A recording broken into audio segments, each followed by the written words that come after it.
हरे कृष्णा। शील प्रभुपाद की जय हो। सारे वैष्णव के चरणों में कोटि-कोटि प्रणाम और प्रभु जी के चरणों में भी कोटि-कोटि प्रणाम। आज प्रभु जी ने ये सेवा दी है और ये सेवा मैं पहली बार कर रहा हूँ। तो मुझे प्रभु जी सबसे पहले तो प्रभु जी से ब्लेसिंग चाहिए और प्रभु जी की ब्लेसिंग हमेशा हमारे साथ है, क्योंकि जो भी आध्यात्मिक जर्नी है प्रभु जी के द्वारा ही हो रही है। तो इनका आशीर्वाद बना रहे, यही प्रार्थना है। और सभी भक्तों से भी मुझे ब्लेसिंग चाहिए ताकि मैं ये सेवा ठीक से कर पाऊँ।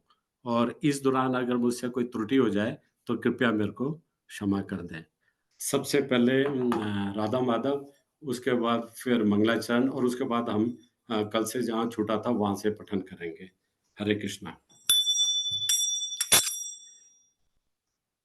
जय राधा माधवा कुंज बिहारी, जय राधा माधवा कुंज बिहारी, गोपी जन वल्लभा गिरिवरधारी, गोपी जन वल्लभा गिरिवरधारी,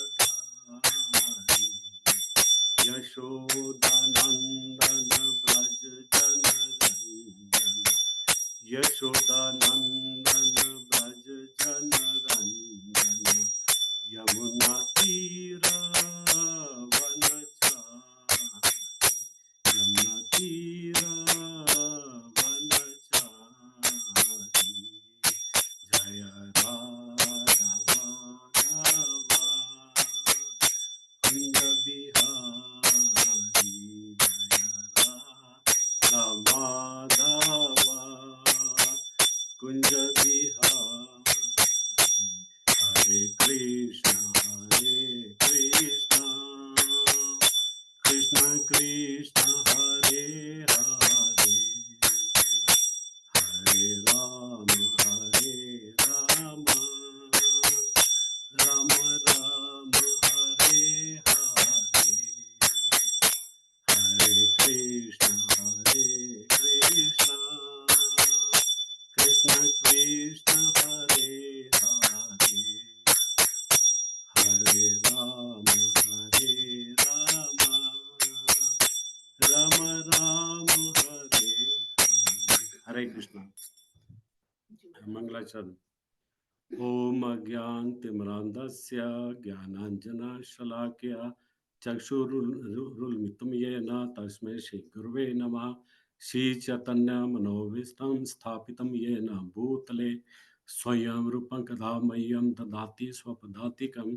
वन्देऽहं श्रीगुरुं श्रीयुक्तं श्रीगुरुवैश्वस्य च श्रीरूपं साजातं सहगण रघुनाथं संजीवनं सावधैतं सावधूतं परिजन श्री कृष्ण चैतन्य देवम श्री राधा कृष्ण पादान सैगन ललिता शिव शाखा पिताश्च। हे कृष्ण करुणा सिंधु दीन बंधु जगत्पते गोपेश गोपिका कांत राधा कांत नमोस्तुते। तप्त कांची गौरंगे राधे वृंदावनेश्वरी विश्वानुसुत देवी प्रणमामि हरिप्रिय। वांछा कल्प तरुवैच्छा कृपा सिंधु एवं च पतितनां पावनेभ्यो वैष्णव्यो नमः नमः। जय श्री कृष्ण चैतन्य प्रभु नित्यानंद श्री अद्वैत गदाधर शिवासादि गौर भक्त वृंदा। हरे कृष्णा कृष्णा कृष्णा हरे हरे, हरे राम राम नाम हरे हरे। हरे कृष्ण। कल हमने प्रकरण 1 के पेज नंबर 2 पे पहले स्टैंजे तक पढ़ा था, तो आज उसके आगे से मैं पढ़ रहा हूँ। अभय चरण दे ऐसे भारतवर्ष में पैदा हुए थे जो विक्टोरियन साम्राज्यवाद से आक्रांत था। कलकत्ता भारत की राजधानी था। Viceroy earl of Elgin and Kincardine का मुख्यालय और अंग्रेज साम्राज्य का दूसरा नगर।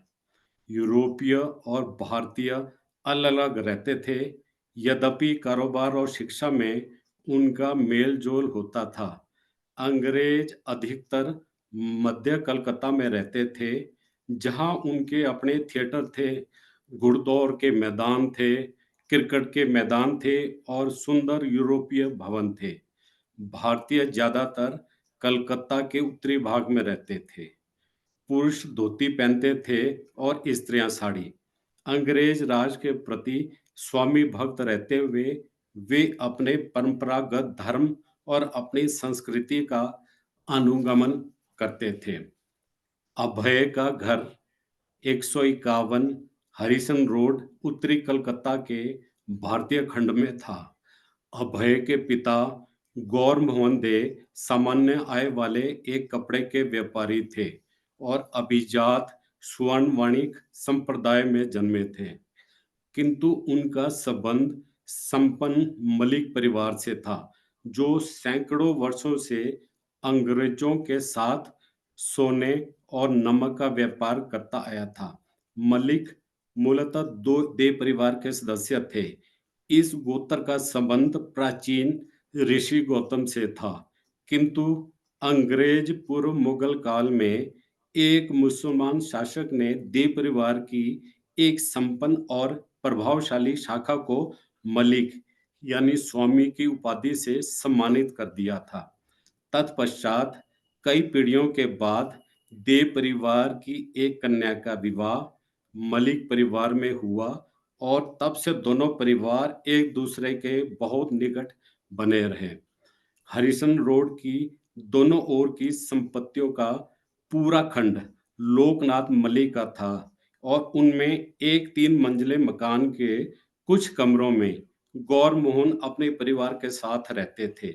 उनके निवास के सामने सड़क के पार राधा गोविंद का एक मंदिर था, जहां गत 150 वर्षों से मलिक लोग राधा कृष्ण के श्री विग्रहों की पूजा अर्चना करते आए थे।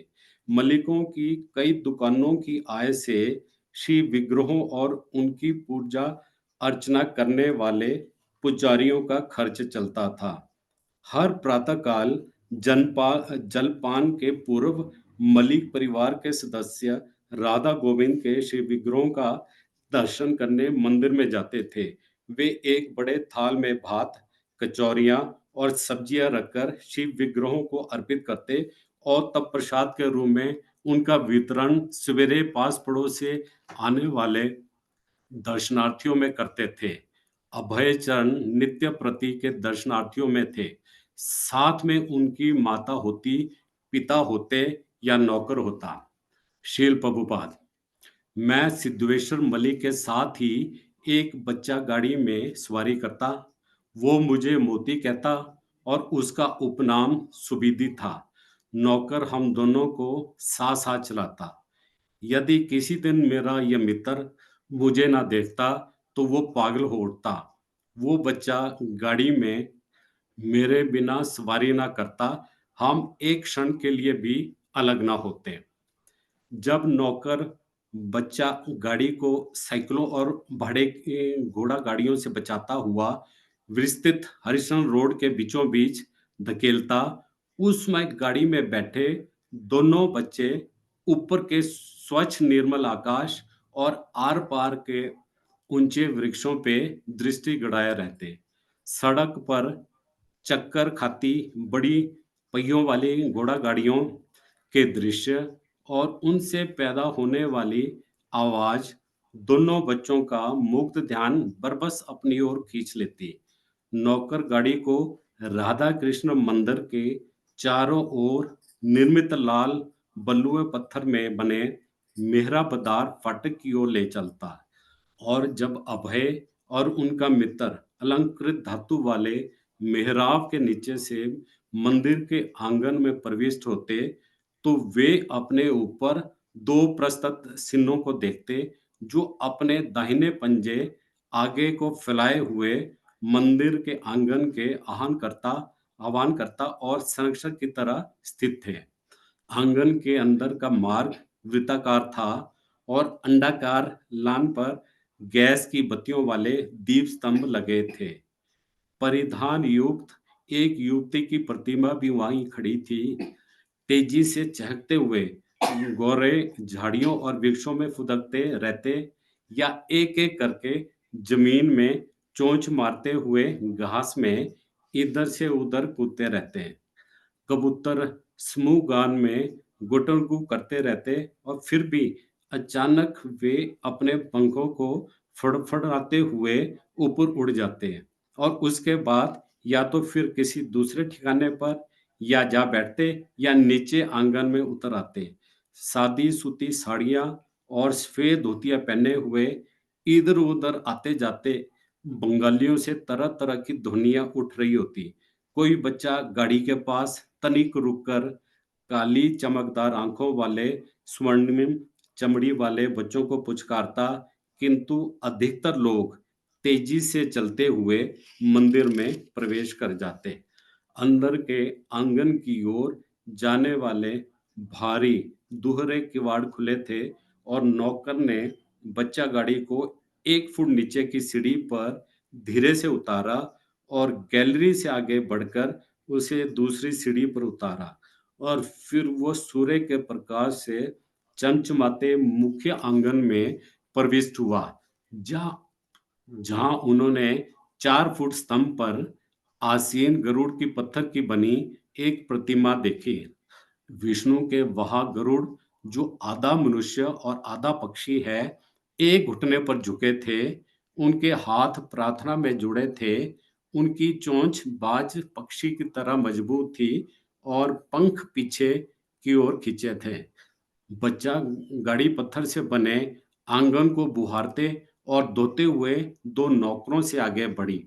जब आंगन के पार मंदिर केवल कुछ कदम दूर रह गया था, स्वयं मंदिर क्षेत्र जो दर्शक मंडप की तरह खुला था, ऊंचा चबूतरे जैसा था, जिसके ऊपर 15 फुट ऊंचे मजबूत खंभों पर टिकी पत्थर की छत थी। दर्शक मंडप की बाईं ओर के सिरे पर उपासकों की भीड़ आसन पर विराजमान शिव विग्रहों का दर्शन करती हुई खड़ी थी। नौकर बच्चा गाड़ी को और निकट ले आया। उसने दोनों बच्चों को बाहर निकाला और हाथ पकड़कर आदरपूर्वक वो उन्हें अर्च विग्रह के सम्मुख ले आया। शील प्रभुपाद राधा गोविंद मंदिर के द्वार पर खड़े होकर राधा गोविंद की मूर्ति के सामने प्रार्थना करना मुझे स्मरण है। मैं घंटों मूर्ति को देखा करता। तिरछे नेत्रों वाली वो मूर्ति कितनी सुंदर थी। अभी-अभी स्नान किए हुए तरोताजा और विभूषित राधा और गोविंद अब महकते हुए फूलों वाले कलशों के बीच चांदी के सिंहासन पर विराजमान थे। गोविंद लगभग 1.5 फुट लंबे थे और राधा रानी जो उनकी बाईं ओर खड़ी थी, कुछ छोटी थी। दोनों स्वर्ण निर्मित थे। राधा और गोविंद दोनों एक ही सुंदर टेढ़ी नृत्य भंगिमा में थे। दाहिनी टांग घुटने पर मुड़ी हुई और दाहिना पग बाएं पग के आगे स्थित था। चमकदार रेशम की साड़ी में सजी राधा रानी लाल वर्ण की हथेली वाले दाहिने हाथ को आशीर्वचन की मुद्रा में ऊपर उठाई थी और रेशमी कुर्ते और धोती में सजे कृष्ण सुनहरी बांसुरी बजा रहे थे। गोविंद के चरण कमलों पर तुलसी की हरी पत्तियां पड़ी थी और उन पर चंदन का लेप लगा था। दोनों श्रीवरों के गलों से रात्रि में खिलने वाली मालती के फूलों की कितनी ही मालाएं लटक रही थी, जो लगभग उनके चरण कमलों तक पहुंचती थी। तुरी श्रीखे पुष्प उनके दैवी शरीर को कोमलता से आच्छादित किए हुए थे। सोने, मोती और हीरे से बने उनके कंठमाल चमचमा रहे थे। राधा रानी के बाजूबंद सोने के थे और वे कृष्ण के साथ दोनों कंधों पर सुनहरे तारों से अलंकृत रेशम की चादर ओढ़े थे। उनके हाथ बालों में सुसज्जित पुष्प छोटे और कोमल थे और सिरों पर स्थित चांदी के मुकुट रत्नों से जड़े थे। राधा और कृष्ण मंद मंद मुस्कुरा रहे थे। सुंदर वस्त्रों में सजे रजत वितान के नीचे पुष्पों से आवृत चांदी के सिंहासन पर नृत्य की मुद्रा में विराजमान वे अभय को अत्यंत आकर्षक लगे। हरिशन रोड और उसके इधर उधर का जीवन विस्मृत हो गया। आंगन में पक्षी कलरव करते हुए दर्शनार्थी आते और जाते रहे। किंतु अभय मौन खड़े रहे। वे परम ईश्वर श्री कृष्ण और उनकी नित्य सहवासिनी राधा रानी के सुंदर रूपों के अवलोकन में भावविभोर थे। तब भक्तों के मंत्रोच्चार और ढोलकों और करतालों के वादन के साथ कीर्तन आरंभ हुआ। अभय और उनके मित्र देखते रहे। पुजारियों ने अगरबत्तियां अर्पित की और उनकी धूम तरंगे हवा में उड़ती रही। तब एक प्रज्वलित दीप चढ़ाया गया। फिर एक शंख, एक रुमाल, कुछ पुष्प, एक चांबर और एक मोरपंख। अंत में पुजारी ने ऊंचे स्वर में शंख बजाया और आरती का विधान समाप्त हुआ। जब अभय 1.5 वर्ष के थे, तब वे टाइफाइड से बीमार पड़ गए। परिवार के डॉक्टर बोस ने मुर्गी का सूप देने को कहा। नहीं, गौरमोहन ने विरोध किया। मैं इसे नहीं देने दूंगा। अरे देना है, नहीं तो वो मर जाएगा। किंतु हम मांस भक्षी नहीं हैं, गौरमोहन ने तर्क किया। हमारे रसोई घर में मुर्गी नहीं पकाई जाती। चिंता ना करें, डॉक्टर बोस ने कहा। मैं इसे अपने घर में तैयार करूंगा और एक जार यानी मर्तबान में लाऊंगा। आप केवल डैश डैश। गौर मोहन ने ये कहते हुए स्वीकार कर लिया, यदि ये मेरे बेटे के जीवन के लिए आवश्यक हो, अस्तु। डॉक्टर मुर्गी का सूप ले आए और वो अभय को दिया गया। अभय को तुरंत उल्टी हो गई। डॉक्टर ने स्वीकार किया, जाने दीजिए, ये ठीक नहीं। तब गौर मोहन ने मुर्गी का सूप बाहर फेंक दिया और अभय मांस खाए बिना ही टाइफाइड से धीरे धीरे ठीक होने लगे। अभय की नानी के घर की छत पर फूलों का एक छोटा सा उद्यान था। घास थी और कुछ पेड़ थे। अन्य नाती पोतों के साथ 2 वर्ष की आयु के अभय को इन पौधों को हजारों से पानी देने में बड़ा आनंद आता। किंतु उनकी विशेष प्रवृत्ति इन पौधों के बीच अकेले बैठने की थी। वे एक बढ़िया झाड़ी खोज लेते और वहां अपने बैठने का स्थान बना लेते। एक दिन जब अभय 3 साल के थे, वे एक घातक अग्निकांड से बार बार बच गए। वे अपने घर के सामने दियसलाई की तिल्लियों से खेल रहे थे कि उनके कपड़े में आग लग गई। अचानक एक आदमी वहां पहुंच गया और उसने आग बुझा दी। अभय बच गए, यद्यपि उनके पैर पर एक दाग रह गया। सन 1900 में जब अभय 4 वर्ष के थे, कलकत्ता में जोर का प्लेग फैला। दर्जनों व्यक्ति हर दिन मरने लगे और हजारों ने शहर छोड़ दिया।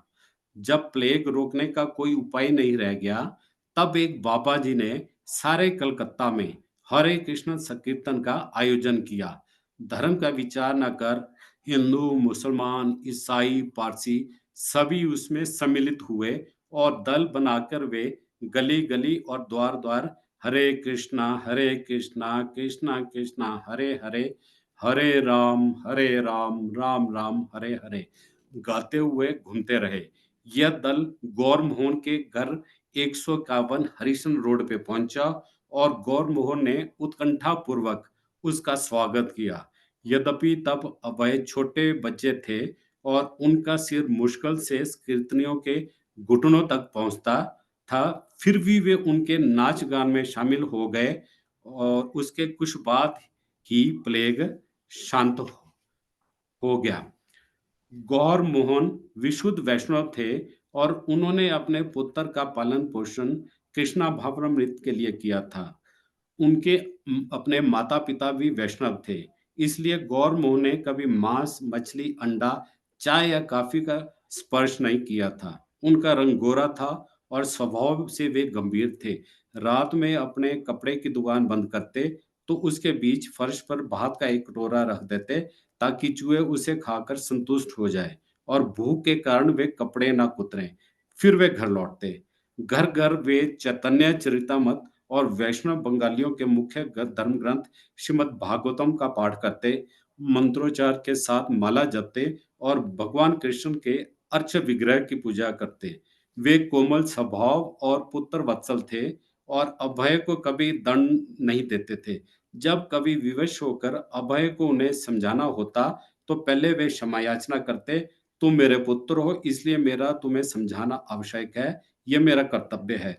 चैतन्य महाप्रभु के पिताजी भी उन्हें ताड़ना देते थे, इसलिए बुरा ना मानना। शील प्रभुपाद, मेरे पिताजी की आमदनी 250 रुपए से अधिक नहीं थी, किंतु अ, अभाव का कोई प्रश्न नहीं था। आम के मौसम में जब हम बच्चे थे, हम खेलते हुए घर में दौड़ते-फिरते और इस दौड़-भाग में हम आम झपट लेते। दिन भर हम आम खाते रहते। हमें ये सोचने की ज़रूरत नहीं होती, क्या मैं एक आम ले सकता हूँ? पिताजी बराबर हमारे लिए सदैव भोजन की व्यवस्था करते। तब आम ₹1 दर्जन के हिसाब से बिकते थे। जीवन सादा था, किंतु सब चीज़ें पर्याप्त थी। हम मध्य वर्ग के थे, किंतु हर दिन हमारे यहाँ 4-5 मेहमान आते रहते। मेरा पिताजी को 4 बेटियों का ब्याह करना था, लेकिन उन्हें कोई कठिनाई नहीं हुई। यह ठीक है कि जीवन बहुत भोग-विलास पूर्ण नहीं था, किंतु खाने-पहनने या रहने की कोई कठिनाई नहीं थी। प्रतिदिन 2.5 किलो दूध आता था। पिताजी फुटकर खरीदना पसंद नहीं करते थे, अतः साल भर के लिए कोयल गाड़ी के हिसाब से खरीद लेते थे। हम सुखी थे। ऐसा नहीं था कि हमारे पास मोटर कार नहीं थी, इसलिए हम दुखी हो। मेरे पिताजी कहा करते थे, भगवान के 10 हाथ हैं। यदि वे तुमसे कोई वस्तु छीन लेना चाहते हैं, तो 2 हाथों से तुम्हें कितना विरोध कर सकते हैं? 2 हाथों से तुम कितना विरोध कर सकते हो? और यदि वे तुम्हें 10 हाथों से देना चाहते हो, तो 2 हाथों में तुम कितना ग्रहण कर सकते हो? मेरे पिताजी कुछ देर से उठते थे, 7 या 8 बजे के आसपास। तब स्नान के बाद वे सामान खरीदने बाजार चले जाते थे। उसके बाद 10 बजे से तीसरे पहर के 1 बजे तक वे पूजा करते। तब वे दोपहर का भोजन करते और व्यवसाय के लिए निकल जाते। दुकान में वे 1 घंटा विश्राम करते। दुकान से वे रात के 10 बजे घर वापस आते और पूजा में लग जाते। सचमुच उनका मुख्य व्यवसाय पूजा था। जीवन यापन के लिए वे कुछ धंधा करते थे, परंतु उनका मुख्य व्यवसाय पूजा ही था। हम सोते हुए होते और पिताजी आरती करते रहते। घंटी की टन-टन सुनकर हम जग जाते और देखते ही कि पिताजी कृष्ण को नमन कर रहे हैं।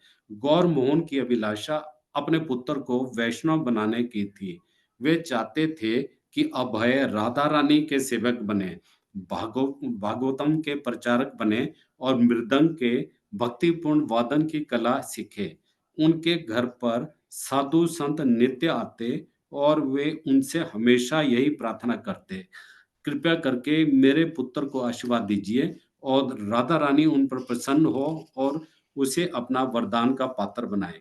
एक दूसरे के साथ का आनंद लेते हुए पिता पुत्र 10 मील तक पैदल चले जाते और इस प्रकार ट्राम का 5 पैसा भाड़ा बचा लेते। समुद्र तट पे वे एक योगी का दर्शन करते जो एक ही स्थान पर वर्षों से बिना हिले डुले बैठा रहता था। यह दिन महायोगी का लड़का बैठा था और उसके चारों ओर लोग इकट्ठे हो गए थे। लड़का अपने पिता के स्थान को ग्रहण किए था। गौर मोहन ने योगियों को कुछ दक्षिणा दी और अपने पुत्र के लिए आशीर्वाद मांगा। जब अभय की मां ने कहा कि वे चाहती है कि उनका पुत्र बड़ा होने पे अंग्रेजी वकील बने, जिसका तात्पर्य था कि अध्ययन के लिए उसे लंदन जाना होगा, तो मलिक परिवार के एक चाचा को ये विचार अच्छा लगा। लेकिन गौर मोहन को ये सुनना भी पसंद नहीं था। वे सोचते यदि अभय इंग्लैंड गया, तो वो यूरोपीय वेशभूषा और रंग-ढंग से प्रभावित हो जाएगा। वो शराब पीता और औरतों के पीछे भागना सीख जाएगा। गौर मोहन ने आपत्ति की, मुझे उसकी कमाई नहीं चाहिए। अभय के बचपन से ही गौर मोहन ने अपनी योजना लागू कर दी थी। उन्होंने एक पेशेवर मृदंग वादक को रखा था, जो अभय को कीर्तन की संगत वाली मानक ताले सिखाता था। रजनी को इसमें संदेह था। ऐसे छोटे बच्चे को मृदंग सिखाने से क्या लाभ है? ये ज़रूरी नहीं है। लेकिन गौर मोहन एक ऐसे पुत्र का स्वप्न देखते थे, जो भजन गाते, मृदंग बजाते और श्रीमद् भागवत पर प्रवचन करते बड़ा होगा। जब अभय मृदंग बजाने बैठते, तो अपने दाहिने और बाएं बाजुओं की पूरी तरह फैलाने पर उनके छोटे-छोटे हाथ ढोलक के केवल सिरों तक ही पहुंच पाते। शिक्षक की आज्ञा का अनुकरण करते हुए वे दाहिनी कलाई से हाथ पर ठेका देते और अंगुलियों से ऊंचा स्वर उत्पन्न करते, नी नी ती नीता, और तब ढोलक के बाएं सिरे पर खुला बायां हाथ मारते, बुम बुम। अभ्यास और बड़े होने के साथ वे धीरे-धीरे खास-खास लय ताल बजाना सीखने लगे और गौर मोहन उन्हें देखकर प्रसन्न हो लगे। हरे कृष्णा फौजी, दंडवत प्रणाम फौजी। थैंक यू फौजी। 8:20 का समय हो गया। हरे कृष्णा फौजी, दंडवत प्रणाम। हरे कृष्णा, धन्यवाद धन्यवाद। Now it's time for quiz. दूसरे पेज से हमने शुरू किया था, अभी हम 8वां पेज था। कृपया बताइए, शिल प्रपात के बचपन के काल में कलकत्ता के सामाजिक स्थिति कैसी थी? रचना तिवारी माता जी।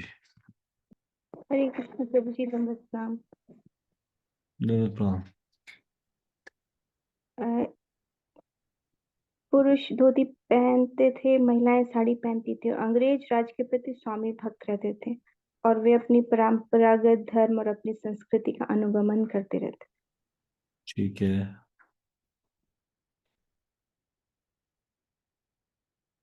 और कोई ऐड करना चाहता है इसमें? ममता माता जी।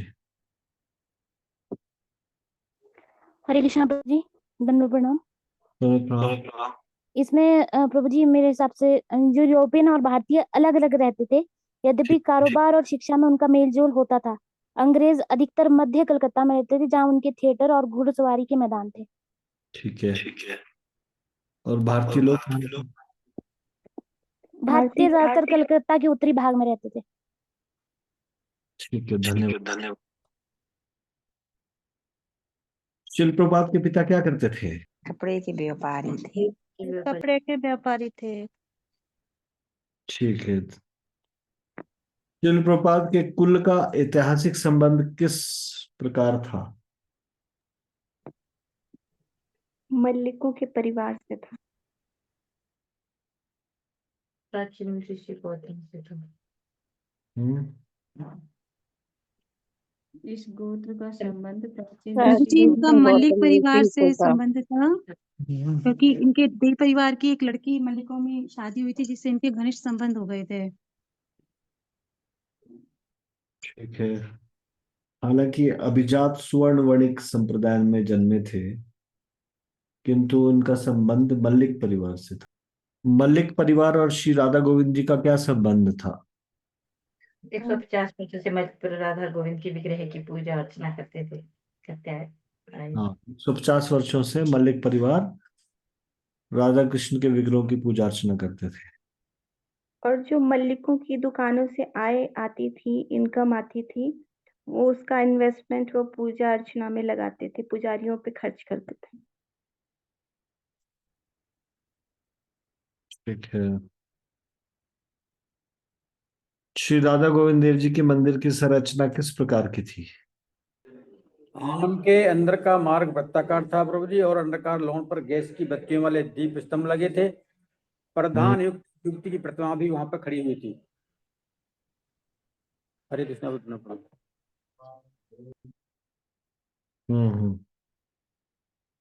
और कुछ ऐड करना?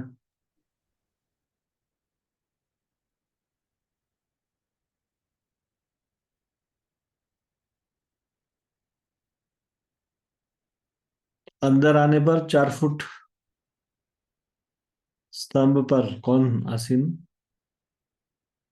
गरुड़ जी की एक पत्थर की बनी हुई एक प्रतिमा थी।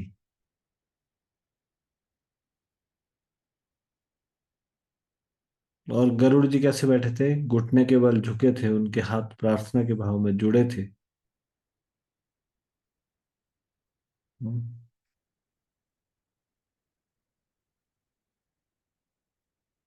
जैसी आंगन में प्रविष्ट होते थे तो क्या होता था? दो सिंह दिखाई देते थे अपने दाहिने पंजे को आगे फैलाए हुए। ठीक है।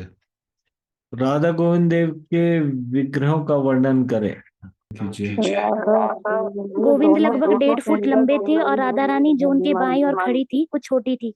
दोनों स्वर्ण निर्मित थे। राधा और गोविंद दोनों एक ही सुंदर टेढ़ी नृत्य भंगिमा में थे। दाहिनी टांग घुटनों पर मुड़ी हुई और दाहिने पग बाएं पग के आगे स्थित थे। चमकदार रेशम की साड़ी में सजी राधा रानी लाल वर्ण की हथेली वाली दाहिने हाथ को आरशी वर्चन की मुद्रा में ऊपर और उठाई थी और रेशमी कुर्ते और धोती में सजे कृष्ण सुनहरी बांसुरी बजा रहे थे। ठीक है, धन्यवाद। के चरणों में तुलसी की पत्तियां पड़ी।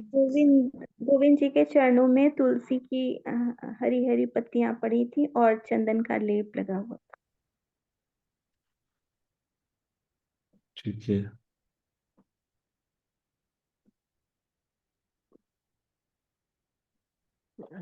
ठीक है, एक प्रश्न और।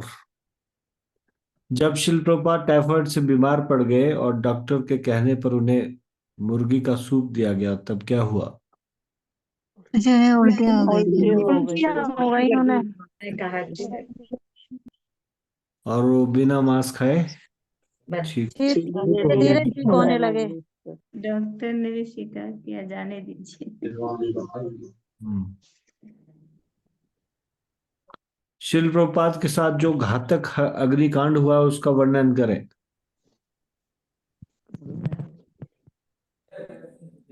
एक दिन जब अभय 3 साल के थे वे घातक अग्निकांड से बार बार बच गए। वे अपने घर के सामने दिया सलाई की तीलियों से खेल रहे थे। उनके कपड़े में आग लग गई। अचानक एक आदमी वहां पहुंच गया और उसने आग बुझा दी। अभय बच गए यद्यपि उनके पैर पर एक दाग रह गया। तो जब शिल प्रभुपाद 4 वर्ष के थे तब कौन सी बीमारी फैली थी और उसका इलाज क्या था? जी प्रभु जी, उस समय जब अभी 4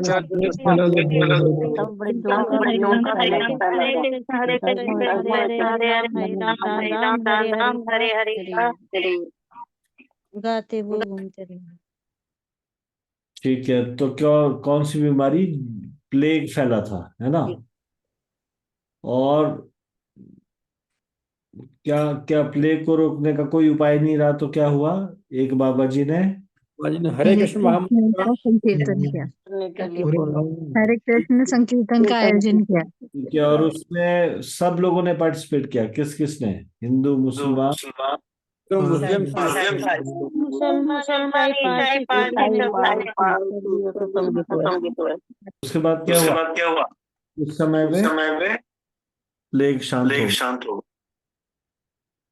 शांत हो गया। शिल प्रभुपाद के पिता उनको किस प्रकार समझाते थे?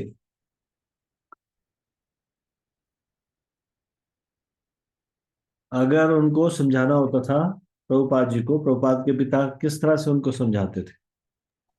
जब कभी विवश होकर अभय को उन्हें समझाना होता तो पहले वे क्षमा याचना करते थे। तुम मेरे पुत्र हो इसलिए मेरा तुम्हारा समझाना आवश्यक है। ये मेरा कर्तव्य है। चैतन्य महाप्रभु के पिताजी भी उन्हें ताड़ना देते थे इसलिए बुरा ना मानना। श्री प्रभुपाद मेरे पिताजी इतना ही है प्रभु जी। ठीक।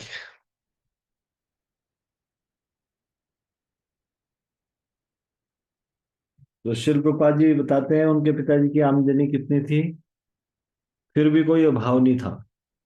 250 रुपए प्रभु जी। 250 रुपए प्रभु जी। उनके घर में प्रतिदिन मेहमान आते थे, 4-5 मेहमान आते थे।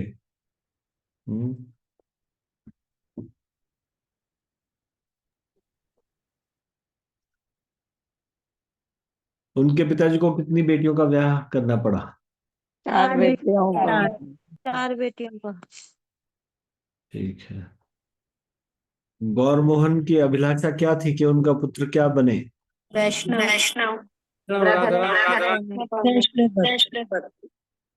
कृष्ण भावना प्रचार राधा रानी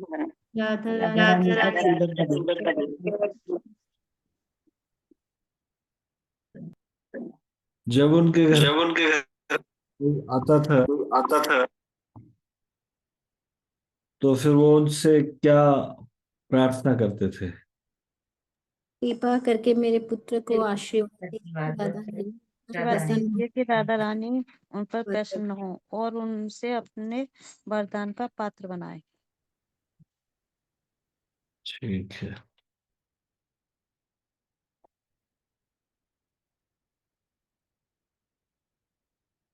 लेकिन उनकी माता क्या चाहती थी कि वो क्या बने? वकील बनाना चाहती थी। वकील बनाना चाहते थे उनकी माता। वकील बनने का मतलब था उनको लंदन लंदन जाना। भेजना। उनका पुत्र अंग्रेजी वकील बने। अध्ययन के लिए कहाँ भेजना? लंदन भेजना। लंदन। लंदन जाना होगा। लंदन।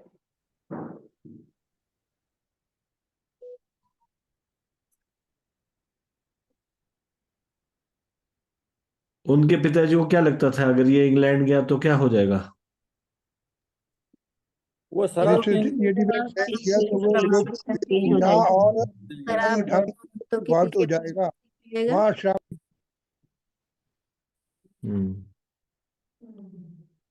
गौर मोहन जी ने अपनी इस योजना को कि वो भक्त बने उसके लिए क्या क्या क्या उन्होंने कैसे इस योजना को लागू किया? उन्होंने एक पेशेवर मृदंग वादक को उन्होंने रखा एक था। पेशेवर मृदंग वादक को रखा था जो अवैध को कीर्तन की संगत वाली मानक ताले सिखाता था।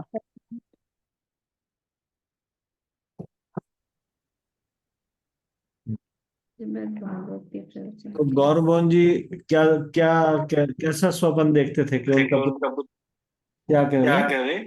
गौर मोहन एक ऐसे पुत्र का स्वप्न देखते थे जो भजन गाते, मृदंग बजाते और श्रीमद् भागवतम पर प्रवचन करते बड़ा होगा। ठीक है, धन्यवाद। हरे कृष्णा प्रभु प्रणाम तो जी। कल यहाँ से शुरू होगा। अभय अपने माँ बाप की सर्वमान्य प्रिय संतान थे। यहाँ से शुरू होगा कल। आप सब लोगों का बहुत बहुत धन्यवाद। शिल प्रपाद की जय। शिल प्रपाद लीलामृत की जय। परम पूज्य रूप दास गोस्वामी महाराज की जय। निताई गौर प्रेमानंदे हरि हरि।